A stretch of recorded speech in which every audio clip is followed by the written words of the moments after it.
Pareça que nós estejamos sozinhas, o Senhor nunca nos desampara, porque a palavra dele é fiel, e ele disse em sua palavra que não nos deixaria sozinhas. E se está escrito, nós podemos tomar posse daquilo que está escrito. E em muitos momentos nós precisamos aprender a declarar essas verdades do Senhor.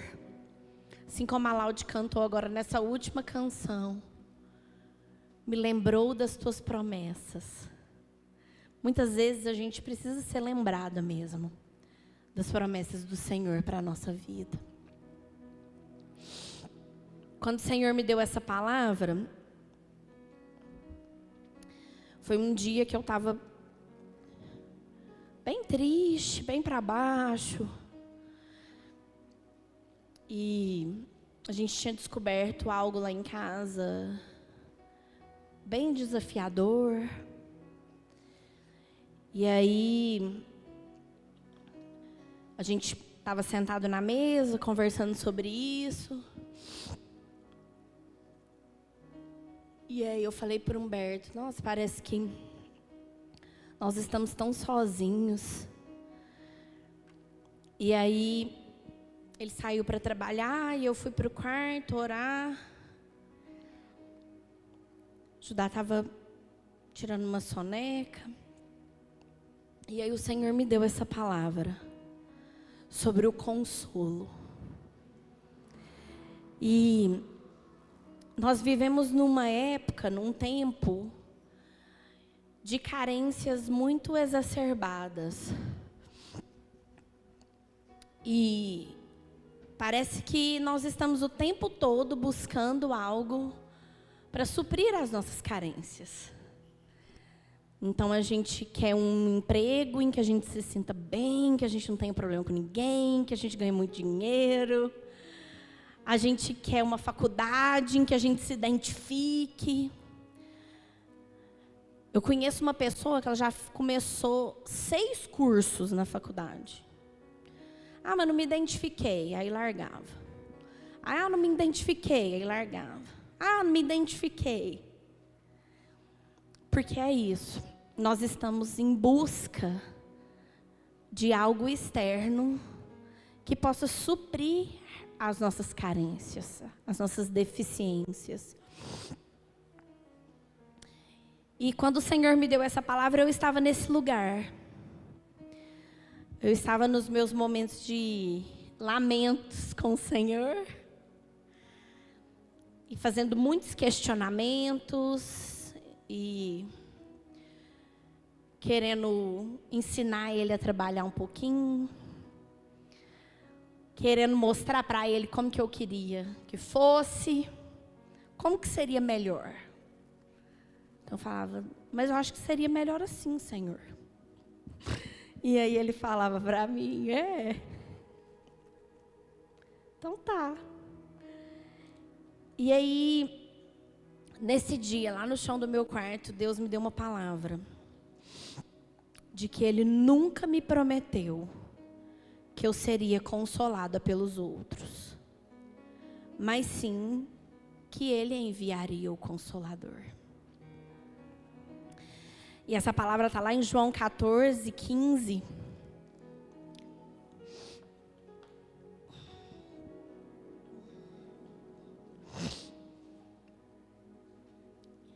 Que diz assim: se vocês me amam, guardarão os meus mandamentos.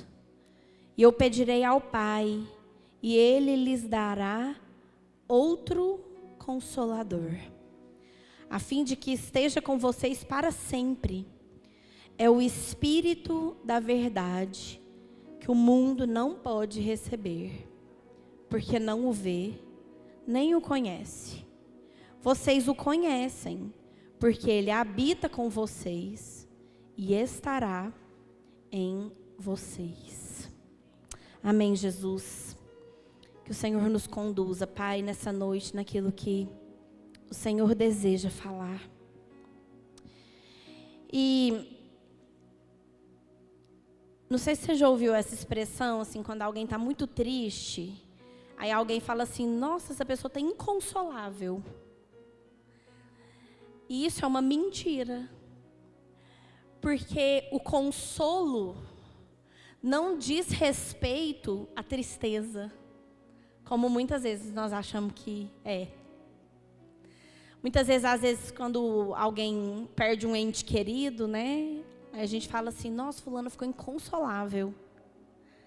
Como se não houvesse nada que ninguém pudesse fazer para tirar ela daquela tristeza. Mas isso não é o consolo. Porque o consolo diz aqui na palavra que o consolo vem de um consolador que estaria conosco para sempre. E diz que ele é o Espírito da verdade. Então, consolo quer dizer sobre a verdade de quem Cristo é em nós. E não sobre a tristeza da nossa alma. A tristeza da nossa alma, ela vai ser inconsolável até a volta de Cristo. De fato, não há remédio. Mas quando eu começo a entender que o consolo é sobre a verdade que Cristo é em mim, eu consigo compreender que talvez aquela circunstância que eu esteja vivendo, que esteja me gerando uma tristeza, e que eu esteja num lugar em que eu acho que eu não vou mais sobreviver, é porque falta a verdade de Cristo em mim. Porque quando a verdade de Cristo entra, não há nada que possa sobreexistir. Porque a palavra de Deus é como uma faca de 2 gumes. O que é uma faca de 2 gumes? É uma faca que corta na entrada e na saída. Isso é uma faca de 2 gumes. Então a palavra de Deus, ela corta quando ela penetra a gente, e ela corta quando ela sai da gente. O que isso quer dizer? Que quando a verdade do Senhor entra em nós, e nós passamos a entender quem é a verdade de Cristo em mim, eu não preciso mais ser consolada. Porque eu estou habitando com o próprio Consolador, que é o Espírito Santo de Deus. Só que existe algo que nós precisamos fazer para que a gente entre nesse lugar. O verso começa falando assim: se vocês me amam, guardarão os meus mandamentos. Então existem 2 princípios que nós precisamos cumprir para que o Consolador habite em nós. O primeiro princípio, nós precisamos amar Jesus. E o segundo princípio, nós precisamos obedecer os seus mandamentos. E muitas vezes, para mim e para você, a parte de amar Jesus está fácil. E a parte de obedecer os mandamentos está difícil. Porque obedecer os mandamentos é obedecer o que Ele nos pede. O que Ele nos pede para fazer, o que Ele nos pede para deixar, como Ele nos pede para agir, como Ele nos pede para nos vestir, para nos portar. E muitas vezes essa parte a gente não quer. A gente está lá igual eu estava. Não, eu acho que seria melhor dessa forma. Porque às vezes quando Deus pede algo para nós, que é muito desafiador, nós achamos que seria melhor de outra forma. Às vezes Deus te pede um relacionamento. Às vezes Deus te pede um filho, como pediu para Abraão. Às vezes Deus te pede seu tempo, sua faculdade. Quando Deus pediu meu emprego, A Tati está aqui, não vai me deixar mentir. Eu demorei 1 ano para entregar. Porque eu falava assim, não, isso aí Deus deve estar louco da cabeça. Porque não pediria um trem desse de jeito nenhum. Eu tenho faculdade, eu fiz MBA. Como que é isso? E Deus falava. E eu falava, não tem nada de errado com o meu emprego. O que Deus quer meu emprego? Deixa eu lá no meu emprego.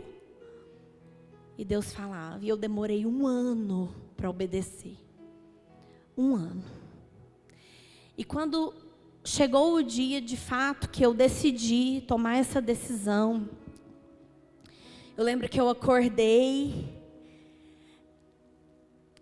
e eu, nas minhas orações, e antes de eu sair de casa, eu falei assim, Senhor, hoje eu decido te obedecer.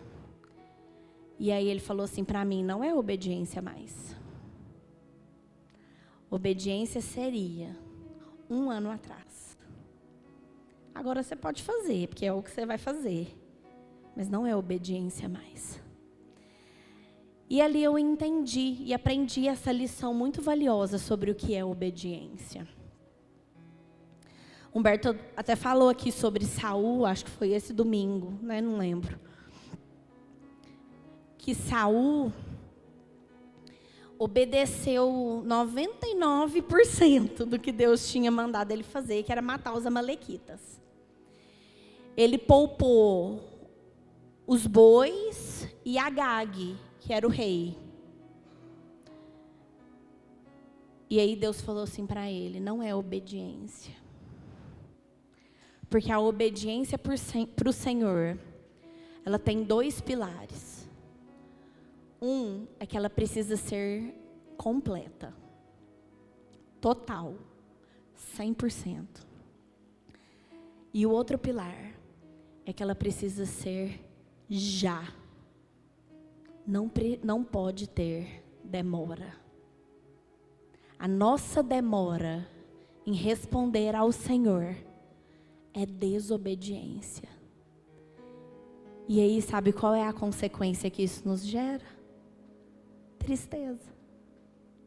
Porque aí nós ficamos inconsoláveis. Porque a nossa relação com o Consolador, na desobediência, é quebrada.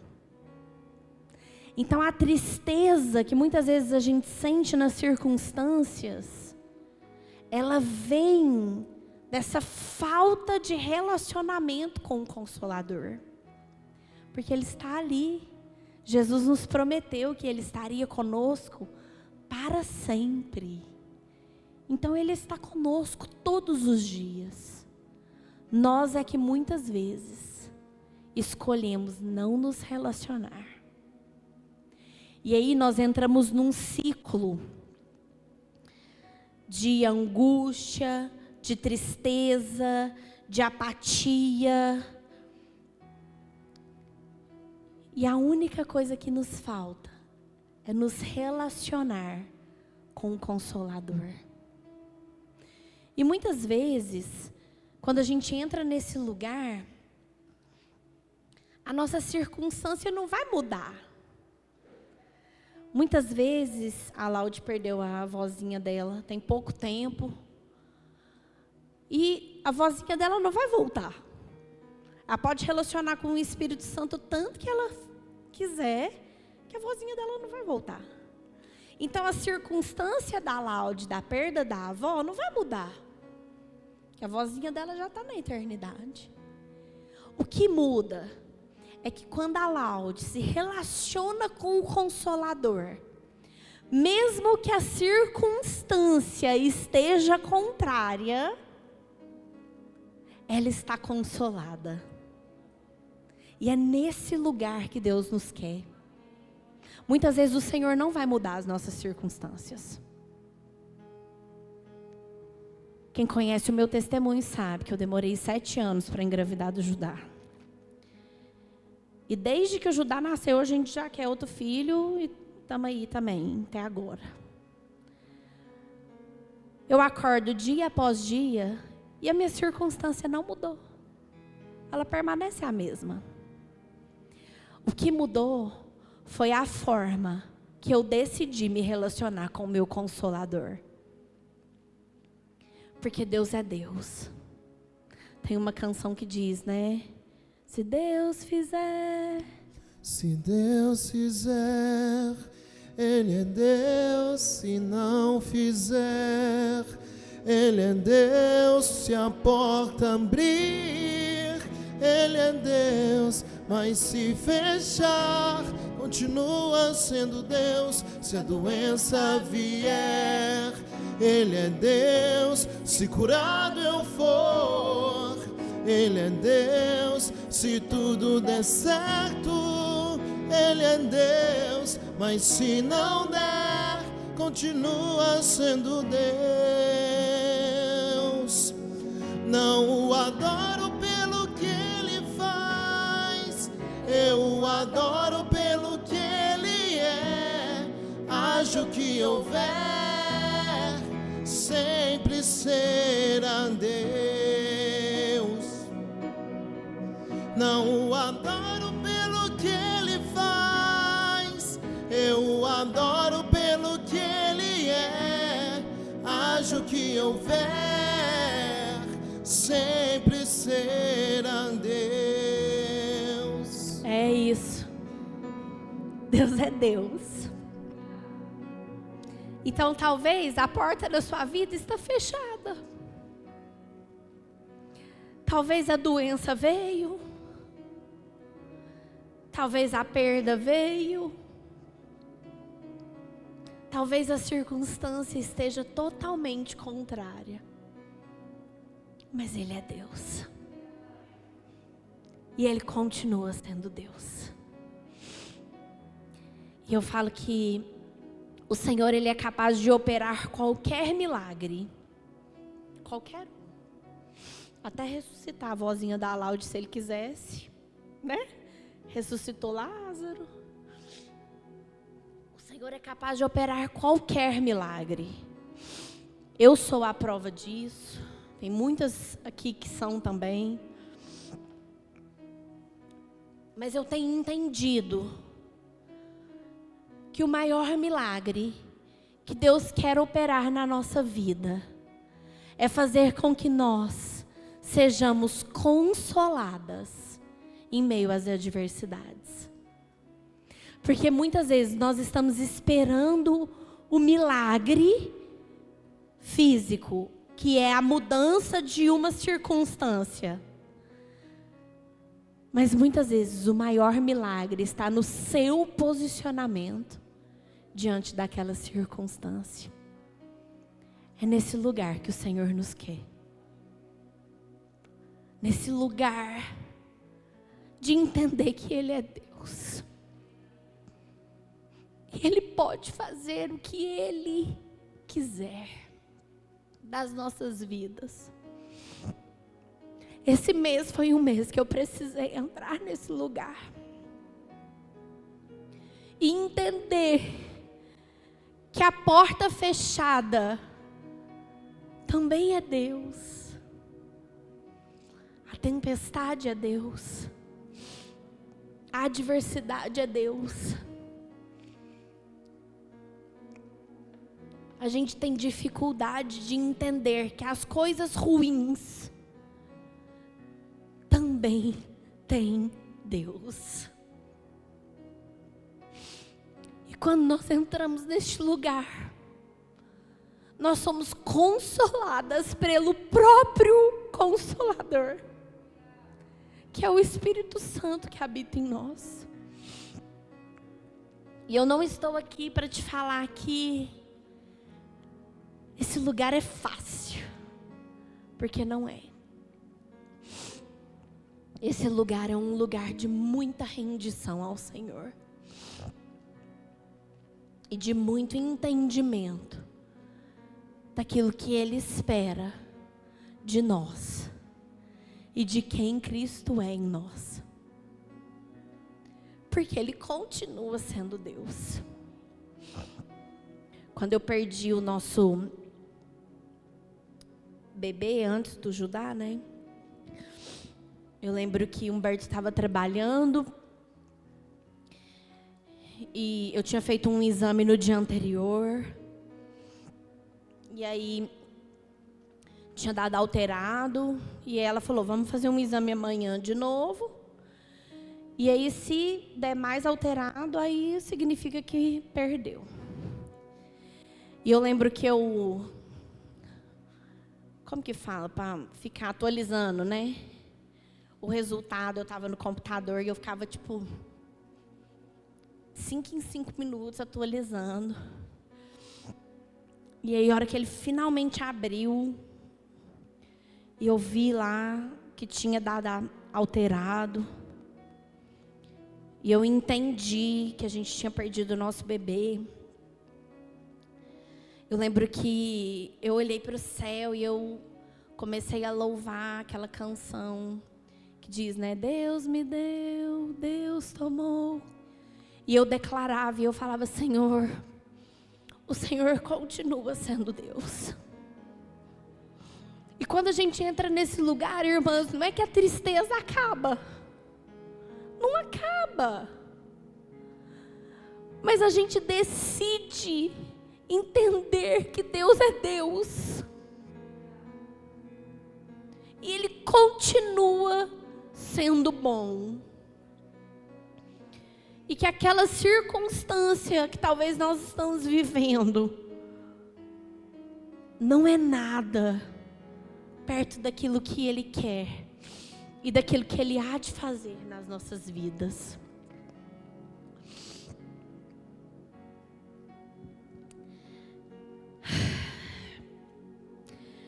E aí, para a gente terminar,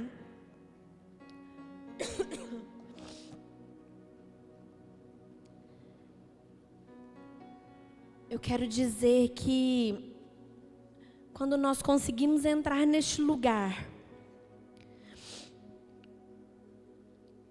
nós deixamos de ser as consoladas e passamos a ser as consoladoras. Porque em toda a história da Bíblia, se a gente pegar todos os homens, eles foram consolados por alguém em algum momento. Davi teve o profeta, Saul teve o próprio Davi, que tocava sua harpa e o consolava. Até Jesus tinha uns amigos que os consolavam. Então, quando a gente entende esse lugar, de que as circunstâncias não ditam mais o nosso relacionamento com o Consolador, que é o Espírito da verdade, o Espírito Santo de Deus, nós passamos a ser consoladoras umas das outras. E em um mundo em que há tanta competição, Deus precisa levantar consoladoras para que possam encorajar as outras, para que possam levantar do chão aquelas que estão caídas, para que possam caminhar outra milha, para que possam dar a capa, a túnica, o que for necessário. Porque o que nós temos visto são mulheres querendo derrubar outras mulheres.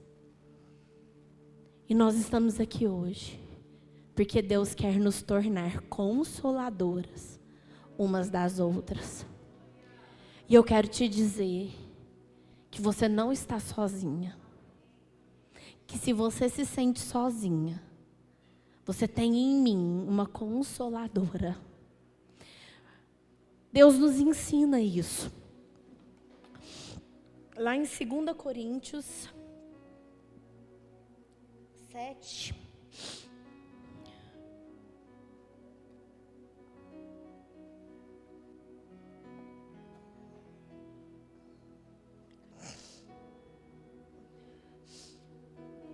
Paulo está escrevendo à igreja de Corinto, que era uma igreja que estava vivendo muitas adversidades.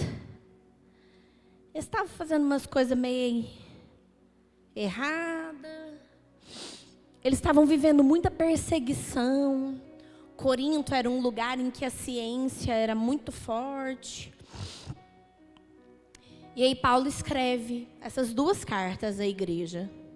E nessa segunda carta, 2 Coríntios 7:5, diz assim: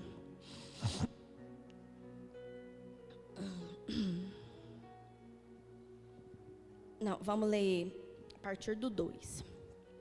7:2. Pedimos que vocês nos acolham em seu coração. Não tratamos ninguém com injustiça, não prejudicamos ninguém, não exploramos ninguém. Não falo para condenar vocês, porque eu já disse que vocês estão em nosso coração, para juntos morrermos e vivermos. Estou sendo bem franco com vocês e tenho muito orgulho de vocês. Sinto-me grandemente confortado e transbordo de alegria em meio a toda a nossa tribulação. Então, eles estavam vivendo uma adversidade, uma tribulação. 5. Porque quando chegamos à Macedônia, não tivemos nenhum alívio. Pelo contrário, em tudo fomos atribulados. Lutas por fora, temores por dentro. Porém, Deus, que consola os abatidos, nos consolou com a chegada de Tito. Tito foi esse homem consolador. A chegada de Tito, em meio àquela tribulação, onde Paulo diz que eles estavam vivendo lutas por fora, temores por dentro. Ele diz que quando Tito chegou, foi como se o próprio Senhor estivesse os consolando. Quando Deus me deu essa passagem, na verdade essa mensagem nasceu dessa passagem. Eu falei para o Senhor: Senhor, que eu seja como Tito. Que onde eu vá, as pessoas sintam o seu consolo, através de quem tu és em mim. E ele falou: beleza, estou com você. Mas aí, tem que ser então do meu jeito. E eu falei: amém, Senhor. E aí eu entendi. Lembra lá do outro versículo que a gente leu? Que não basta só amar Jesus. Nós também precisamos obedecê-lo. E muitas vezes nós temos recuado daquilo que Ele tem nos pedido. Porque Deus sempre vai enviar os seus consoladores. E eu falei para o Senhor, tem umas 3 semanas, eu falei para o Senhor que eu queria ser como Tito. Sair das minhas próprias carências, das minhas próprias dores, das minhas próprias adversidades e consolar alguém. Quando a gente fez capelania hospitalar, o nosso estágio foi lá na UF, lá na medicina. E aí eu lembro que todos os dias antes da gente entrar, a gente fazia uma oração e o Humberto falava assim: Senhor, nós deixamos a nossa dor em casa e viemos cuidar da dor do próximo. E eu achava aquilo tão louco, né? Porque na minha mente estava lá ainda todos os problemas, né? Eu estava assim: nossa, a hora que sair daqui tem que fazer, né? E eu demorei a entender essa oração que ele fazia. Porque deixar a nossa dor em casa e cuidar da dor do outro significa que a nossa dor está onde? Nos pés de Jesus. Aonde ela devia estar. E talvez o outro não sabe ainda colocar a dor dele lá aos pés de Jesus. E aí ele precisa de consoladoras para ensiná-lo a depositar as suas dores aos pés de Jesus. E aí, Kênia, você está com uns... A Kênia vai entregar um papelzinho para cada uma. Pode. Se você pegar o seu, você devolve. Esse papelzinho tem o nome de uma mulher que está aqui hoje. E você vai ser a consoladora dessa mulher nesses próximos meses. Você vai orar por ela, você vai mandar uma mensagem, você vai chamar para tomar um café, você vai perguntar o que ela está precisando. E você vai ser como Tito na vida dessa mulher aí, que está escrita aí no seu papelzinho. Porque a palavra do Senhor diz que nós... Obrigada. A palavra do Senhor diz que nós precisamos crescer em conhecimento. E como que a gente faz isso? É igual ir para a academia. A gente tem que se esforçar. Então, o primeiro dia você vai lá, você não dá conta muito de fazer, pega um peso mais fraquinho. Aí passa um mês, aí você já está melhor um pouco, né? Ninguém começa correndo uma maratona. Então, nós vamos começar consolando uma pessoa, para que Deus possa nos levar a este lugar. Amém? Fica de pé comigo. Que você seja consolada pelo Senhor nessa noite. Eu não sei aquilo que você está vivendo, mas o Senhor sabe. E o Senhor tem direcionado. Eu peguei o meu. Você acredita?